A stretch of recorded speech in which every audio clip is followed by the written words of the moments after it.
हाँ तो बच्चों, कैसे हैं आप सब। जैसा कि आप सभी को पता है, अपना एक्सरसाइज 8.1 स्टार्ट हो चुका था। इसमें फर्स्ट क्वेश्चन कंप्लीट कर चुके थे। आज के इस वीडियो में बच्चों लेने वाले हैं क्वेश्चन नंबर सेकंड, जिसकी लैंग्वेज आप यहाँ देख सकते हैं। इसमें आपके पास सिर्फ इतना सा लिखा हुआ है कि एक स्क्वायर है। बस इतनी सी कहानी दी है आपको कि एक स्क्वायर है, मतलब एक वर्ग है। अब इसके बाद आपको प्रूफ करने के लिए बोला है कि इसके जो डायगोनल्स हैं, मतलब जो विकर्ण है, वो कैसे होना चाहिए, इक्वल होना चाहिए। इसके अलावा ये जो डायगोनल्स है ना विकर्ण, वो एक दूसरे को बाइसेक्ट भी करेंगे, मतलब समद्विभाजित भी करेंगे। ये भी आपको लाना है। और कितने एंगल पे बाइसेक्ट करेंगे? राइट एंगल पर, मतलब समकोण पर या लंब समद्विभाजक एक दूसरे को करेंगे। ये आपको बताना है। तो इसके सबसे पहले लिए मैंने मान लिया कि एक जो स्क्वायर था ना, उसका नाम है एबीसीडी। यहाँ देख सकते हैं, वर्ग का नाम मैंने एबीसीडी मान लिया और मैंने यहाँ इसे बना भी दिया है। ठीक है, अब देखो क्या क्या इसके अंदर लाना है, उसको देखते हैं। उससे पहले बच्चों, यहां से क्या क्या मदद आपको मिल सकती है उसको लिख लेते हैं। आपको स्क्वायर दे रखा है, इसका मतलब इसकी चारों की चारों लाइन आपस में बराबर होंगी। तो आप कह सकते हैं बच्चों, ए बी बराबर होगा बी सी, बी सी बराबर होगा सी डी, और सी डी बराबर होगा डी ए या ए डी। ये आपको दिया हुआ है। इसके अलावा बच्चों इसके सभी एंगल कितने होंगे? 90 90। आपको पता है, क्योंकि स्क्वायर के सभी एंगल 90 होते हैं, तो इसकी भी आपको मदद मिल सकती है आगे। तो यहाँ पर ये भी लिख लेते हैं, ए बराबर बी बराबर सी बराबर डी। कितना आ जाएगा बच्चों? 90। अब देखो जो लाना है उसको देखते हैं। एक तो आपको लाना है बच्चों कि जो डायगोनल है, एक तो ए सी और दूसरा डायगोनल बी डी, ये आपस में बराबर होना चाहिए। तो बच्चों लिखते हैं टू प्रूव, मतलब सिद्ध करना है।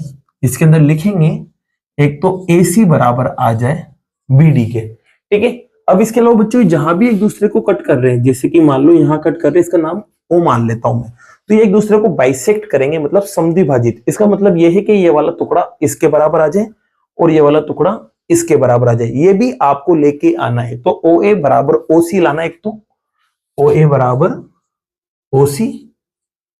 और आगे बात करें बच्चों, ओ बी बराबर ओ डी भी लेके आना है आपको। तो ओ बी बराबर ओ डी। ठीक है, ये हो गया आपके पास। इसके अलावा आपको एक चीज और बोलिए कि दोनों जो डायगोनल थे ना, वो राइट एंगल बनाएंगे, मतलब समकोण बनाएंगे। मतलब यहां पर आपको 90 डिग्री भी लेके आना है। कहीं भी लेके आ जाओ, चाहे यहां चाहे यहां चाहे यहां चाहे यहां, आपकी मर्जी, जहां पड़े वहां 90 लेके आ जाओ। तो मेरे को बी ओ सी पे 90 लाना है, तो मैं बी ओ सी बराबर 90 लिख देता हूं। ये सारी चीजें मुझे लेके आना है बच्चों। तो सबसे पहले नंबर पे तो ये है, देख सकते हैं आप। दूसरे नंबर पे ये चीज है बच्चों, यहां से यहां तक। ठीक है, और तीसरे नंबर पे आपको ये चीज, ये तीनों एक साथ लाना है। ठीक है, पहले डायगोनल बराबर, फिर एक दूसरे को बाइसेक्ट करते हैं ये वाली लाइन, फिर तीसरे नंबर पे 90 डिग्री ये लाना है। तो देखो बच्चों, सबसे पहले फर्स्ट पार्ट को पकड़ते हैं। और फर्स्ट पार्ट में डायगोनल को बराबर लाने के लिए अपन को ऐसे दो ट्राइंगल यहां पकड़ना पड़ेंगे जिसमें डायगोनल आ रहे हो और साथ में कुछ ना कुछ एक्स्ट्रा चीज भी अपन को बराबर मिल रही हो। तो इसके लिए देख सकते हैं आप यहां पर, एक तो ये वाला ट्राइंगल लेते हैं जिसका नाम है ए बी और डी। और दूसरा ट्राइंगल बच्चों अपन ये वाला उठा लेते हैं, यहां से देख सकते हो आप, ए बी सी। ठीक है, इससे क्या फायदा होगा, ये ए बी जो है ना, वो दोनों में आता हुआ दिख जाएगा। एक पार्ट आपका इजीली बराबर आ जाएगा। और जैसे ही तीन पार्ट बराबर आएंगे तो इसे कॉन्ग्रेंट कर देंगे, और कॉन्ग्रेंट की मदद से ये दोनों पार्ट ऑटोमेटिकली क्या हो जाएंगे, बराबर हो जाएंगे। तो सर्वांग करना पड़ेगा कुल मिला के। तो इन दोनों ट्राइंगल को मैं यहाँ पकड़ने वाला हूं। तो एक ट्राइंगल का नाम है बच्चों आपके पास ए बी डी, और दूसरे वाले का नाम है ए बी सी। तो इनको बच्चों देखो कॉन्ग्रेंट करने जा रहे हैं। तो आपको पता है कि यार ए बी दोनों के अंदर आ रहा है, तो ए बी बराबर ए बी होगा। ये लिखोगे बच्चों आप कॉमन साइड, हिंदी में लिख लेना बच्चों उभयनिष्ठ भुजा। ठीक है, अब आपको पता है यार ए डी बराबर बी सी होगा। क्यों होगा बता सकते हैं ए डी बराबर बी सी? बताए, थोड़ा सा जोर लगाए दिमाग पे। तो आप यहाँ पर नजर डालो, सारी लाइन आपस में बराबर है, इस वजह से ए बी बराबर होगा बी सी के। तो ए डी बराबर बी सी हो गया। ये आपको गिवन है बच्चों, मतलब दिया है। ठीक है, अब और क्या चीज इसमें बराबर आ रही है? तो आपको पता है बच्चों कि यहां पर कितने डिग्री बनेगा ए और बी पे, देख सकते हैं ओरिजिनल डायग्राम में 90 90। और यहां लिखा हुआ भी है कि ए बी सी डी सारे के सारे 90 हैं। तो यहां पर अपन कह सकते हैं बच्चों, एक तो एंगल ए और वहां पर एंगल बी, ये दोनों बराबर है, ये भी गिवन है, क्यों? क्योंकि दोनों 90-90 है। रूल लगाते हैं बच्चों। तो आप देखोगे एक तो ये वाली लाइन उठाई है, एक ये वाली लाइन उठाई है और एक ये वाला एंगल उठाया है, तो रूल लगेगा साइड एंगल साइड। तो यहां रूल लगाते हैं बच्चों बाय साइड एंगल साइड। और दोनों जो ट्राइंगल है, मतलब दोनों जो त्रिभुज है, वो कॉन्ग्रेंट हो जाएंगे, मतलब सर्वांग सम आपके पास हो जाएंगे। अब ये कॉन्ग्रेंट हो गए ना, तो सीबीसीटी लगा दो, आपका पहला आंसर आ चुका है। सीबीसीटी का काम ही क्या होता है? ट्राइंगल कॉन्ग्रेंट तो बाकी के पार्ट बराबर कर दो, तो बीडी बराबर आ जाएगा किसके? एसी के। तो सीबीसीटी की मदद से बीडी बराबर आ गया एसी।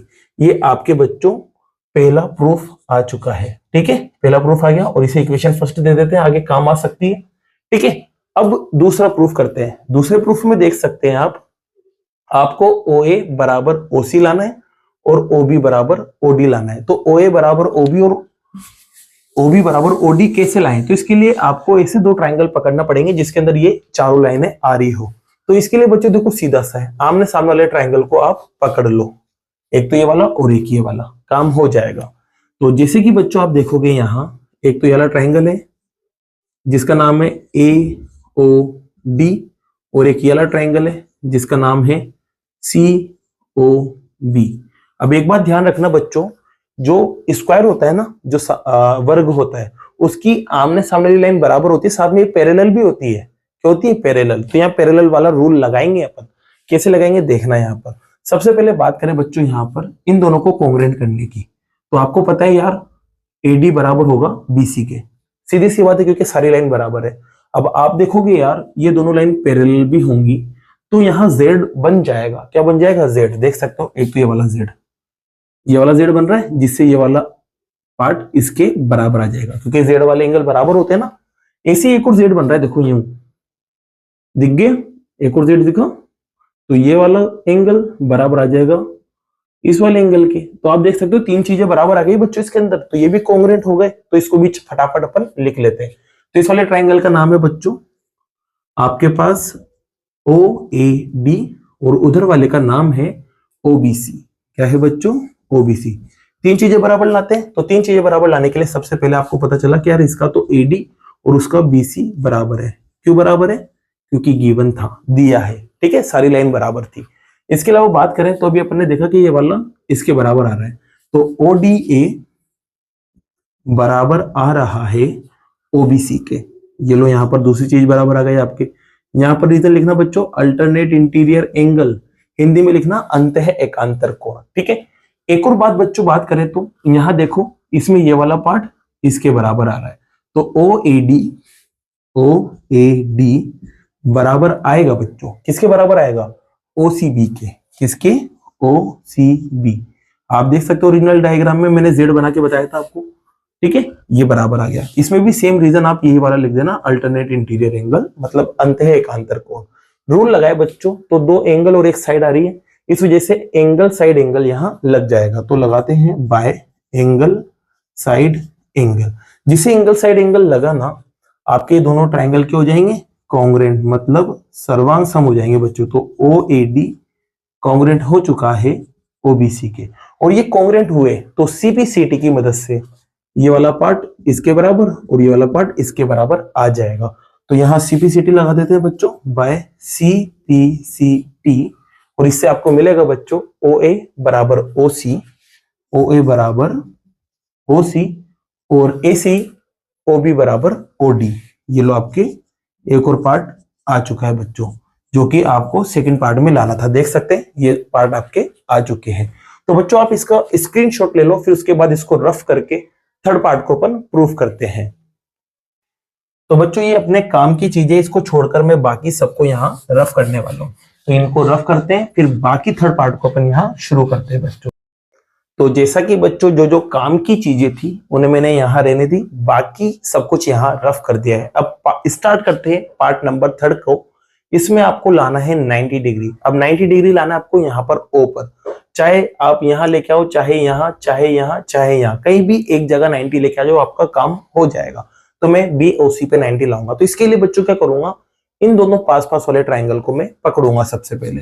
तो पास पास वाले ट्राइंगल देख सकते हैं आप यहाँ पर इस तरह से दिखेंगे, ये A है, ये B है, ये C है और यहाँ पर ये दिख रहा है आपको, ठीक है। ये पास पास वाले दो ट्राइंगल है, एक तो ये वाला और एक ये वाला, इन्हें बस कॉन्ग्रेंट कर दो, काम हो जाएगा। तो सबसे पहले कॉन्ग्रेंट करते हैं। एक तो ट्राइंगल है ओ ए बी, थर्ड पार्ट की बात चल रही है बच्चों। एक तो ट्राइंगल है ओ ए बी और दूसरा वाला ट्राइंगल है आपके पास ओ बी सी, ठीक है।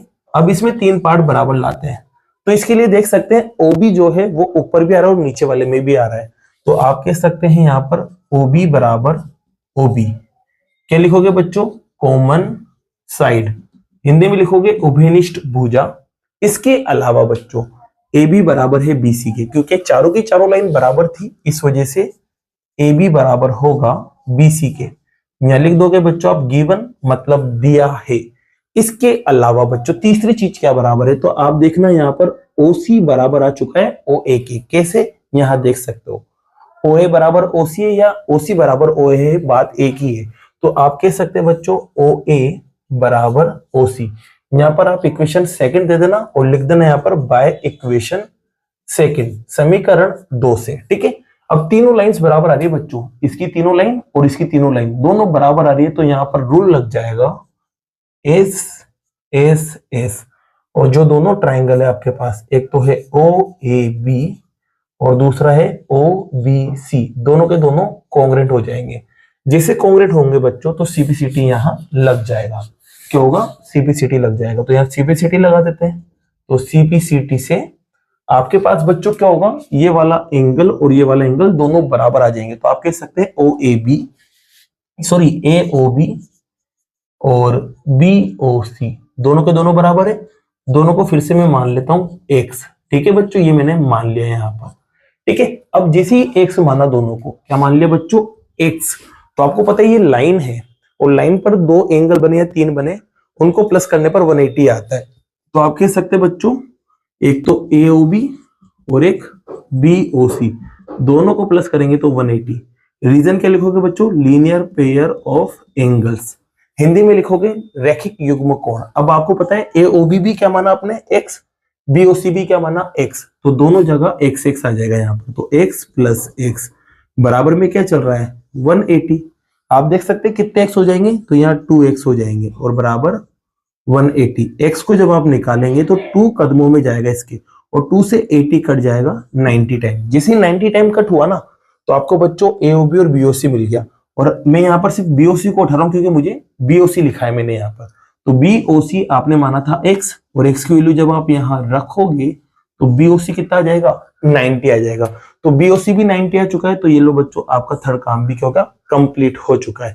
तो इसी के साथ बच्चों क्वेश्चन नंबर 2 आपका कंप्लीट होता है। अब बाकी के जो क्वेश्चन है वो नेक्स्ट वीडियो में करते हैं। अगर वीडियो पसंद आई और ये क्वेश्चन आपको समझ आया हो तो वीडियो को लाइक कीजिए, चैनल को सब्सक्राइब कीजिए। Thank you so much.